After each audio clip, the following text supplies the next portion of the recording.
नमस्कार श्रद्धालुजनों, स्वागत है आप सभी का हमारे भक्ति धारा वर्ल्ड चैनल में, जहां हम आप तक पहुंचाते हैं सनातन धर्म की अनमोल कथाएं, पुराणों की दिव्य शिक्षाएं और भगवान शिव की महिमा का अद्भुत बखान।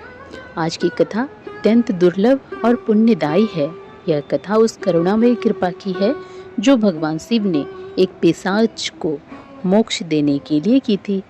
यह कथा हमें सिखाती है कि भगवान शिव की भक्ति और उनकी कथा श्रवण मात्र से कैसे जीवन के समस्त पापों से मुक्ति मिलती है और अंततः शिव धाम की प्राप्ति होती है। कृपया इस पावन कथा के प्रारंभ से अंत तक जुड़े रहिए। यदि आप इस शिव कथा को पूरे श्रद्धा भाव से सुनते हैं तो यकीन मानिए आपके जीवन में समस्त दुख, संकट और बाधाएं स्वतः समाप्त हो जाएंगी। हर हर महादेव। आज की कथा का शीर्षक है विदुंग का पिशाच योनि से उद्धार। सूत जी बोले, सौनक, एक दिन चंचुला आनंद में मग्न उमा देवी के पास गई और दोनों हाथ जोड़कर उनकी स्तुति करने लगी। चंचुला बोली, हे गिरिराज नंदिनी स्कंद माता उमा, आप सभी मनुष्यों एवं देवताओं द्वारा पूज्य तथा समस्त सुखों को देने वाली हैं। आप शंभु प्रिया हैं। आप ही सगुना और निर्गुणा हैं। हे सच्चिदानंद स्वरूपिणी, आप ही प्रकृति की पोषक हैं। हे माता, आप ही संसार की सृष्टि, पालन और संहार करने वाली हैं। आप ही ब्रह्मा, विष्णु और महेश को उत्तम प्रतिष्ठा देने वाली परम शक्ति हैं। सूत जी कहते हैं, सौनक, संदिग्धि प्राप्त चंचुला इस प्रकार देवी की स्तुति कर शांत हो गई। उसकी आंखों में प्रेम के आंसू उमड़ पड़े। तब शंकर प्रिया भक्त वत्सला उमा देवी ने बड़े प्रेम से चंचुला को चुप कराते हुए कहा, सखी चंचुला, मैं तुम्हारी स्तुति से प्रसन्न हूँ। बोलो, क्या वर मांगती हो? चंचुला बोली, हे गिरिराज कुमारी, मेरे पति विदुंग इस समय कहाँ हैं? उनकी कैसी हुई है मुझे बताइए और कुछ उपाय कीजिए ताकि हम फिर से मिल सकें। हे महादेवी, मेरे पति एक शूद्र जाति वेश्या के प्रति आसक्त थे और पाप में ही डूबे रहते थे। गिरिजा बोली, बेटी, तुम्हारा पति विदुंग बड़ा पापी था। उसका अंत बड़ा भयानक हुआ। वेश्या का उपभोग करने के कारण वह मूर्ख नरक में अनेक वर्षों तक अनेक प्रकार के दुख भोग कर अवशेष पाप को भोगने के लिए विंध्य पर्वत पर पिशाच की ओनी में रह रहा है। वह दुष्ट वही वायु पीकर रहता है और सब प्रकार के कष्ट सहता है। सूत जी कहते हैं, सौनक, गौरा देवी की यह बात सुनकर चंचुला अत्यंत दुखी हो गई।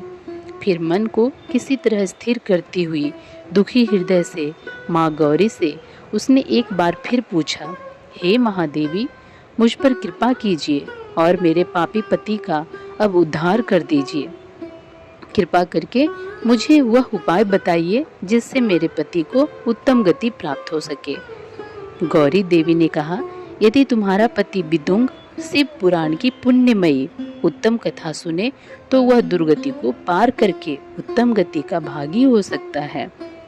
अमृत के समान मधुर गौरी देवी का यह वचन सुनकर चंचुला ने दोनों हाथ जोड़कर मस्तक झुकाकर उन्हें बारंबार प्रणाम किया तथा प्रार्थना की कि मेरे पति को शिव पुराण सुनाने की व्यवस्था कीजिए।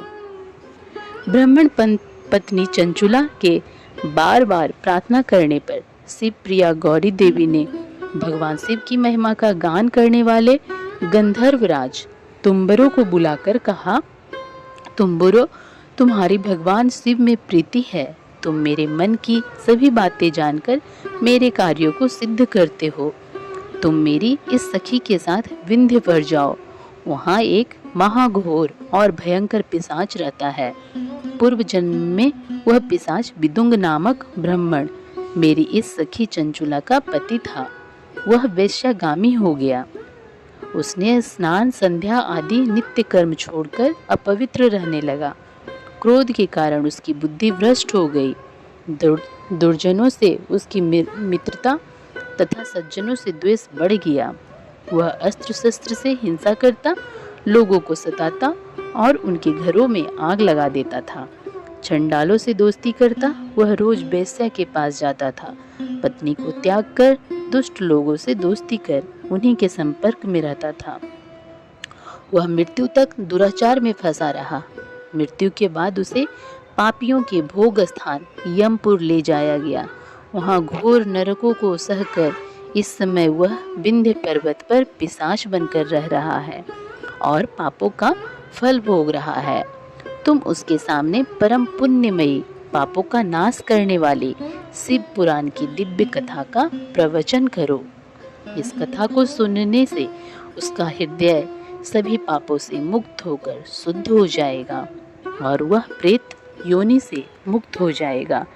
दुर्गति मुक्त होने पर वह विदुंग नामक पिशाच को विमान पर बिठाकर तुम भगवान शिव के पास ले आना।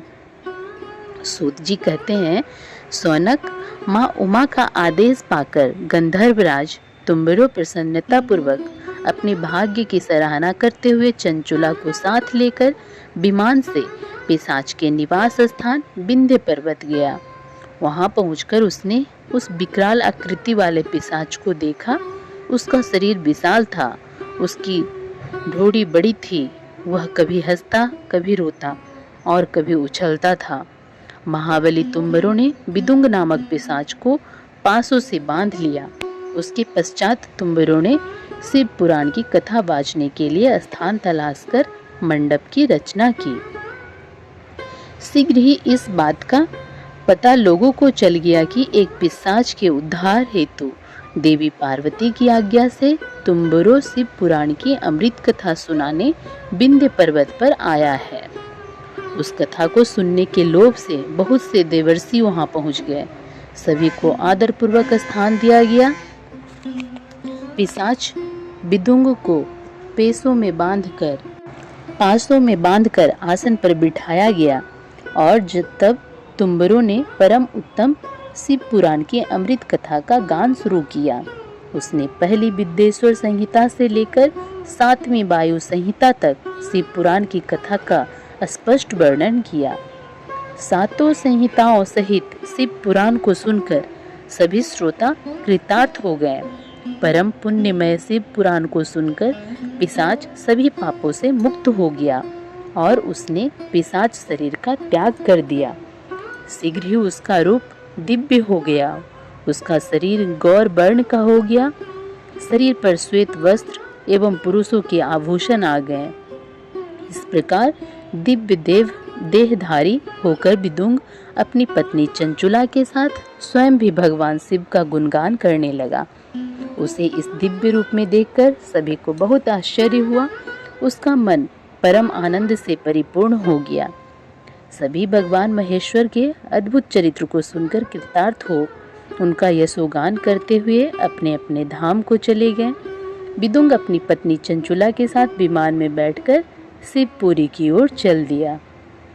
महेश्वर के गुणों का गान करता हुआ विदुंग अपनी पत्नी चंचुला व तुम्बरों के साथ शीघ्र ही शिव धाम पहुंच गया। भगवान शिव व देवी पार्वती ने उसे अपना पार्षद बना लिया। दोनों पति पत्नी सुखपूर्वक भगवान महेश्वर एवं देवी गौरा के श्री चरणों में अविचल निवास पाकर धन्य हो गए। इस कथा से हमें यह शिक्षा मिलती है, चाहे हम जीवन में कितने भी पापचारी क्यों ना हो, यदि हम सच्चे मन से शिव पुराण कथा का श्रवण करें और भगवान शिव का भजन करें तो हम भी पिशाच योनि से दिव्य पद की ओर अग्रसर हो सकते हैं। श्रद्धालु जनों, आपने सुनी शिव पुराण की यह अमृत कथा जो स्वयं भगवान शिव की कृपा से एक पिशाच का उद्धार करती हैं। अगर यह कथा आपके हृदय को छू गई हो तो इस दिव्य कथा को अधिक से अधिक लोगों तक पहुंचाएं। शिव नाम की महिमा अपार है, याद रखिए। शिव कथा जो मन से सुने हर बाधा से उबर जाए। शिव का नाम जो जपे सदा उसे 20 शिव धाम मिल जाए। वीडियो पसंद आए तो लाइक कीजिए, शेयर कीजिए और सब्सक्राइब जरूर कीजिए और इस भक्ति यात्रा में हमारे साथ जुड़े रहिए। तब तक के लिए हर हर महादेव।